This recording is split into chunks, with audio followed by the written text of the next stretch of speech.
Hello everyone and welcome back to Prashika's World. If you're new to my channel, I make videos on all these categories. So let's begin with our Janmashtami decoration.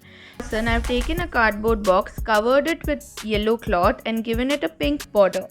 Now I'm going to create an arch for which I'm going to use these zip tags and I'm going to secure it with the rubber band. I'm going to add in the backdrop and further add in some lace as well to complete the look. Now this was a fallout from my artificial tree which I added here, and these are the two Shubh Labhs that I created during Diwali. I will attach the link below. Also sprinkled some sequential beads, and these were the peacocks that I had extracted from a few Rakhis that I had seen last year. This is a lighting kalash which I bought from Sarvana.